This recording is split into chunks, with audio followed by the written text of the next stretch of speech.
I'm now open for questions, and I will turn it back over to Will, who is our host, and will guide us through the Q&A process. Thank you for your attention today.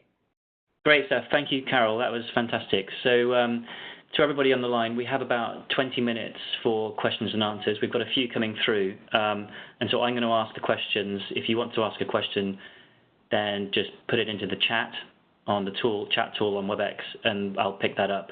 If your question doesn't get answered, over the next 20-25 minutes, then we'll endeavour to answer others if we can, but hopefully we'll be able to cover all of them in this session. Just before I go into the first question, I wanted to remind everybody on the call that we will circulate the slide deck that Carol just went through to the group participants on the call.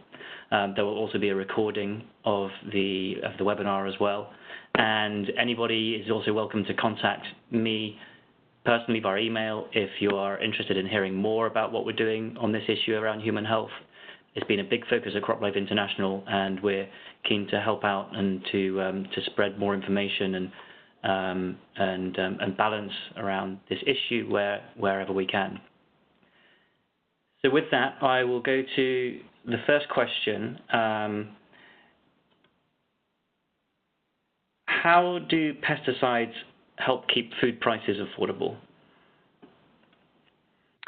Well, this is an economic thing that by using pesticides, the farmers can have produce more crop. So even if they are able to go from maybe producing 50 apples per hectare to 100, even with the price of pesticides, they have more yield. And more yield, more supply means lower prices.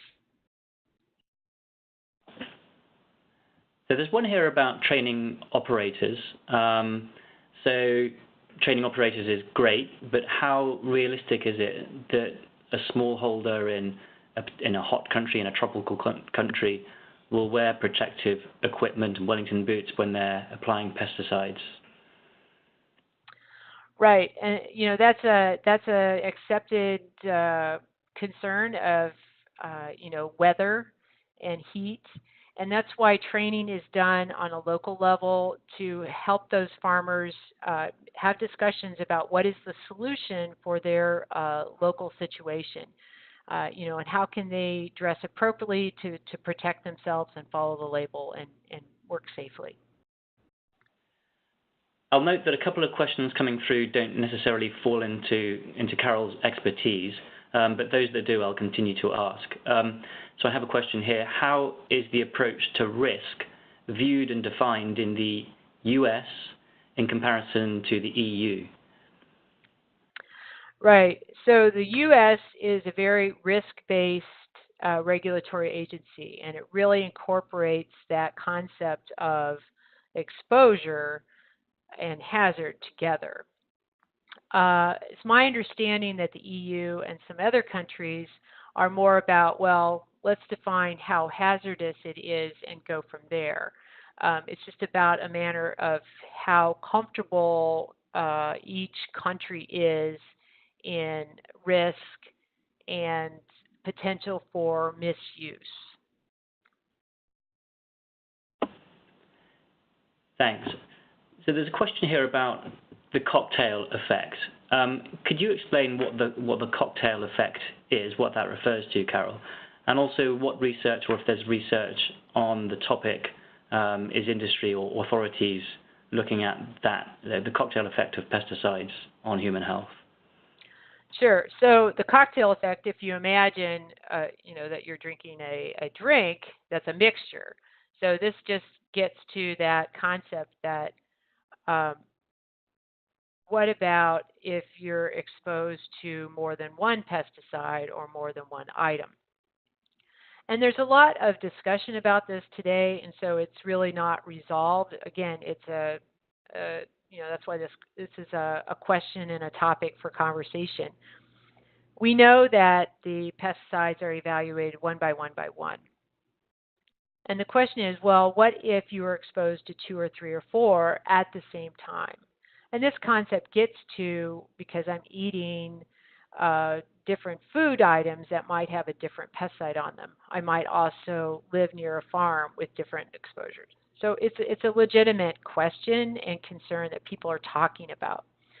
So some testing is done on mixtures. Some evaluation are done theoretically to see, well, how would they interact together? And lastly, epidemiology is perfectly suited to evaluate that combination because that is the real life example. That's why these studies of farmers are really important because it really shows that we know that that's the real situation and they do, if any exposure exists, they're exposed to, quote, that cocktail. So that may not be a completely satisfactory answer that, yes, we understand that there are mixtures and cocktails and co-exposures. Scientists are trying to work on what's the best way to evaluate it and predict it, but we in epidemiology have been evaluating that for decades. Thanks. So there's a comparison to climate change and the consensus from the scientific community around climate change and the causes of climate change. Is there a consensus from the scientific community around pesticides and cancer, or is it just general fear of cancer that makes the association so popular, or the fear of pesticides? So if I'm trying to understand why are we studying cancer so much, is it because of fear or reality? I think that's the nature of the question, Will? Yeah. Okay. Well, there's probably several different answers to speculate on that. One, cancer is compared to some diseases, it's easy to define. You really know if you've got cancer, you don't have cancer. It's a little harder when you want to talk about, well, does this person have asthma, yes or no? So it's a good concrete disease to study. And historically, some of the older chemicals and older pesticides really were first identified with cancers. Thinking about smoking and lung cancer, that really got that research track going. So it's not necessarily that one was related to the other, but it was a good methodology to study it. Okay, a question here on MRLs. What are MRLs? How are they determined, and how do they build trust to consumers? Right, so an MRL is that maximum residue limit. So those are done, again, like you said, to build trust. So if we're buying food from Mexico or Burkina Faso or Brazil, the playing field is the same, so that all those foods coming in, those strawberries coming in, are tested the same way. This is a little bit out of my purview of exactly how they are set, but they do build off of the regulatory limits set within that country and then added on a little bit of extra safety so that any detectable amount, those limits are like I said, building trust. Can you explain chronic toxicity, what that means, and what testing there is around chronic testing in the lab, and explain a little bit more about that issue? So I'll talk about chronic in the opposite of acute. So acute testing would be, does a pesticide, if you get it in your eyes, or if, does it cause give you a headache or something like that. So chronic is really getting at, those longer term, if you're exposed repeatedly, what might be those effects, getting back to that concern about cancer. So the chronic tests, again, are in laboratory animals, dosing the animals repeatedly over up to several months or several years of the animal's life, looking at to be more consistent with what we'd see in humans. Are we looking at long-term diseases? Thanks, Carol. So on epidemiology research, has there been much done around pesticide use and farmers' health? And what do those studies say? Right. So pesticides and farmers' use, that's where actually the majority of the studies are certainly historically. And the nice thing about farmers is they're a very, they don't move around. Sometimes it's hard to study applicators because, they take a job and then they're done for that year. So a lot of studies are done in farmers because they're easy to reach. They tend to be compliant. They're interested about research. They want to, because it's on their family farm, they want to know, yes, I'll help the scientists understand more about farmers.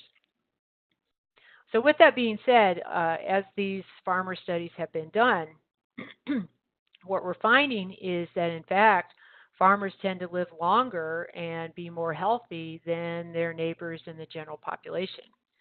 Part of this is because, in addition to farmers being motivated to participate in studies, they're pretty healthy. They tend not to smoke. They, have active jobs. And they also don't have jobs that are dangerous, like construction working, deep sea fishing, and they don't have scary jobs like giving webinars to 100 people in the morning. 200, 500. Yeah. There's a question here about pressure from activists in relation to animal testing. So I think I'll just widen out the question a little bit to ask you to talk about what role animal testing plays in understanding the hazards or the risks of pesticides, and how we deal with, or how the industry deals with pressure from activists who think there shouldn't be any animal testing.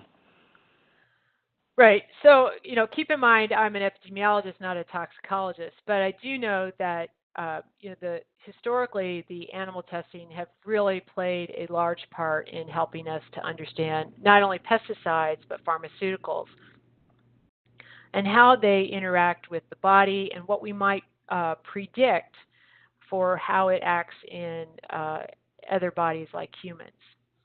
And there's a push from the activists, to reduce this. And as such, the toxicologists are very aware of using very good practices in treating the animals, in a good way.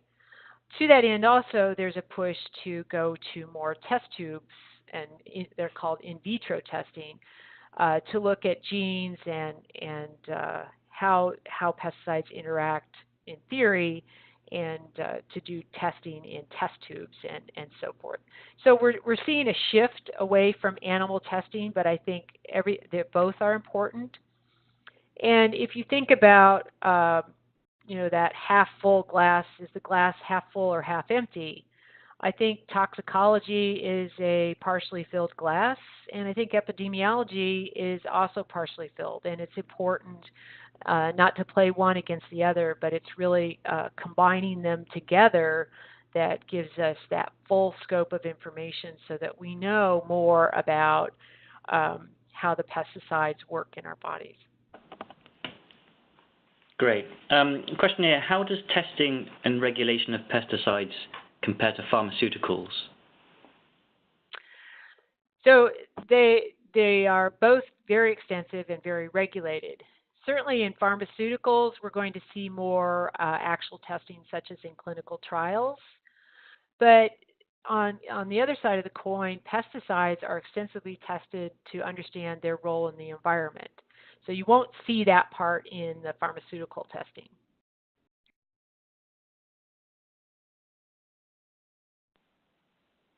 And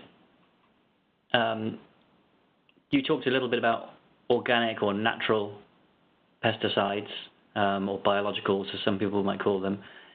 Is there a difference, and what is the difference in the kind of tests required for synthetic chemical pesticides and natural biological pesticides? Right. So it's my understanding that the organics do not have to undergo the same testing that the synthetic pesticides do.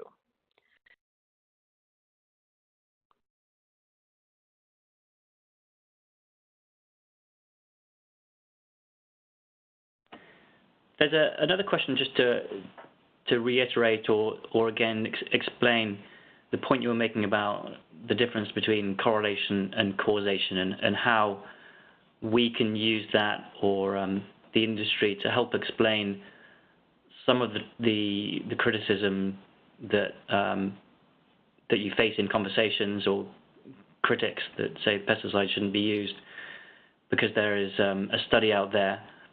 How often is it a study that is based on a correlation rather than a causation? And just explain again what that actually means. Right. Well, I mean, correlation is all that you can get from a single epidemiology study. There are people who spend their entire careers defining what's called causal inference. You know, what is the degree of evidence that's required to make that determination? To switch the question a little bit, Will, is I would suggest to those of you on the phone,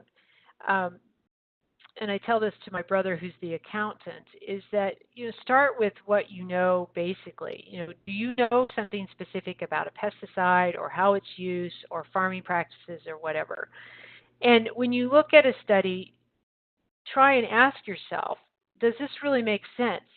Because it's possible that you know more about pesticides or farming practices or research and development than that scientist did, you know, that conducted the study. You know, that scientist may know a lot about IQ testing or maybe an expert in autism, but knows very little about farming and pesticides.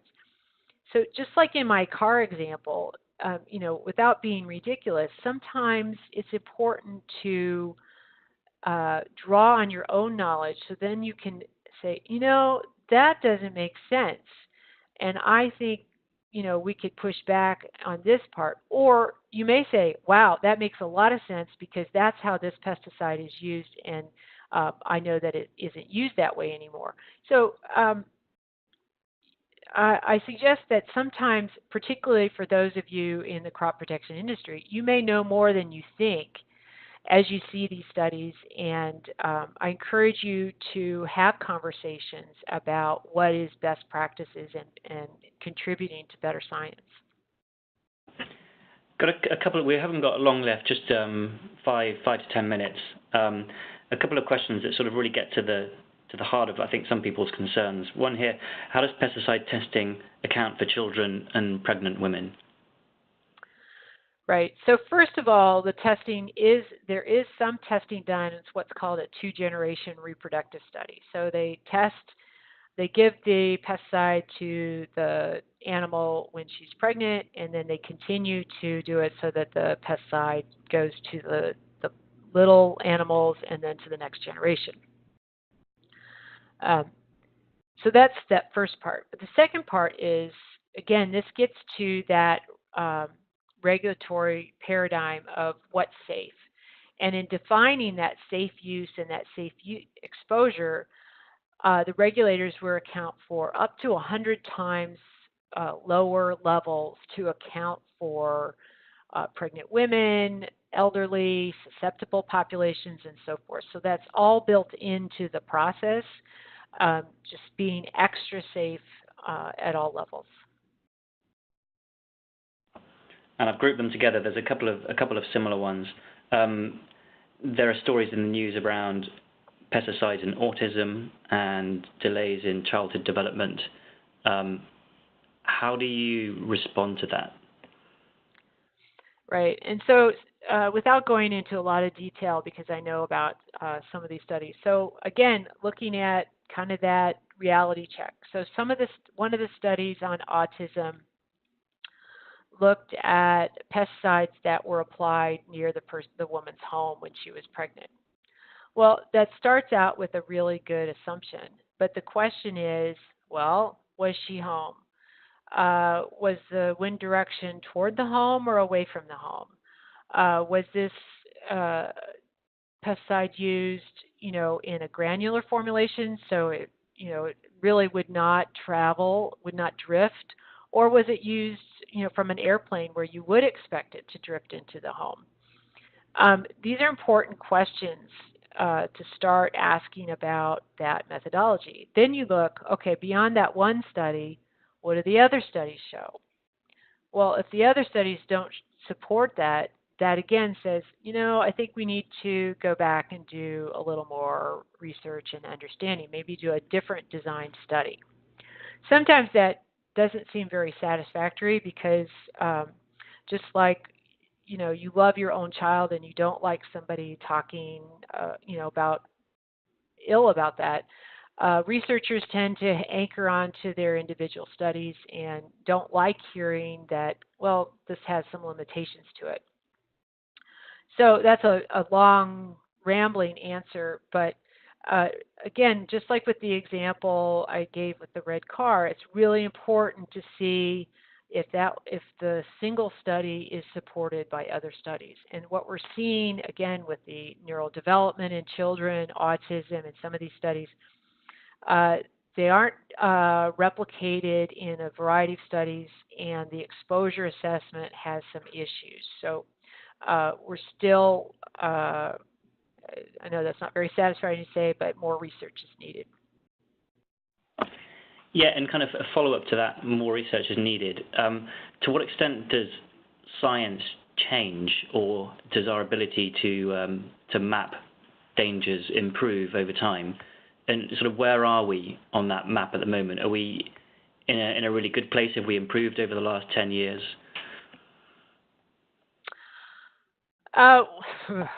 I would say we have not. There's been a lot of financial pressure for new research. So sometimes researchers are not, they will tell me that, they don't have the support they need to do better exposure assessment, which is why they have to rely on, some proxies like residential instead of actually looking at more detail. So again, I would say that in the last 10 years, I don't think we're making a lot of progress. I think we're kind of spinning in place. But there is a lot of discussion about how to change that funding paradigm so that researchers can make the appeal that this is important for decision making, that regulatory agencies are looking more to epidemiology. So, we need to really step up our game and improve our methodologies, and the funding paradigm needs to support that. Thanks, Carol. So I think we've nearly come to the end. Could you just think, and I'll give you a chance to think about it, of a take-home message that you would give to this group around pesticides in human health when they're having conversations at home or in a bar or with friends or wherever it might be? And before I leave it to you to close, I'll just like to remind everybody that you can visit pesticidefacts.org, which is a website with lots of information around pesticides and human health that is been set up by CropLife International. We have lots of contributors on there talking about these issues, and I encourage you to go and see the resources there. Also, to know that CropLife International is a resource more generally as well to tackle some of these issues and to help you tackle and talk about some of these issues. We will be sending around the deck and the webinar recording in due course in the next few days, so look out for that.